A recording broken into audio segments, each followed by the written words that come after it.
జగన్మోహన్ రెడ్డి గారు దేనికి వెళ్ళారనుకుంటున్నారా? నాకు అర్థం కాలేదు. చంద్రబాబు నాయుడు గారు, లోకేష్ గారు, జగన్మోహన్ రెడ్డి గారు హెలికాప్టర్ వేసుకువెళ్ళి అక్కడ దిగి జైలు గోడలు బద్దలు కొట్టి కాకాని గోవర్ధన్ రెడ్డి గారిని హెలికాప్టర్లో ఎక్కించుకుని మనం తిరిగి రావడానికి వెళ్ళాలనుకుంటున్నారా? నాకు అర్థం కదా.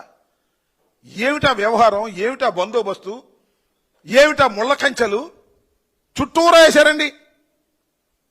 జైలు చుట్టూరా పెద్ద పెద్ద ముళ్ళ కంచెలు రోడ్లతో వేశారంట. మీకేం పోయే కాలం వచ్చింది? నవ్వు వచ్చింది నాకు నిజంగా. నిన్న జరిగినటువంటి సంఘటన చూసినప్పుడు, విన్నప్పుడు చాలా హాస్యాస్పదంగాను, కొంత బాధగాను అనిపించింది. ఏంది నాకు అర్థం కాల. జగన్మోహన్ రెడ్డి గారు, మాజీ ముఖ్యమంత్రి గారు, తమ పార్టీకి చెందినటువంటి ఇద్దరు నాయకులకు కష్టాల్లో ఉన్నప్పుడు, కష్టం అనుకున్నప్పుడు వెళ్లి పరామర్శించి రావడానికి వెళితే ఎంత హంగామా చేశారయ్యా మీరు, నాకు అర్థం కాలేదు. ఇది చూస్తే నవ్వు వస్తుంది. ఒక రాజకీయ నాయకుడు వెళ్తాడు, ఏంటి సింగిల్గా వెళ్ళాలి? నాకు అర్థం కాల. మేము పరామర్శకు వెళితే అవి బహిరంగ సభలు అయిపోతున్నాయి.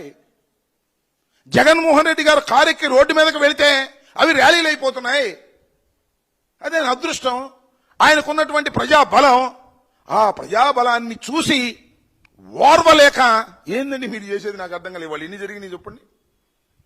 తెనాలి, రెంటపాళ్ళ, పొదిలి, రాప్తాడు, ఎక్కడికి వెళ్ళినా జనం తండోపతండాలుగా వస్తున్నారని ఏమైనా సరే నెల్లూరులో మాత్రం ఎవరు రాకుండా చేయాలి.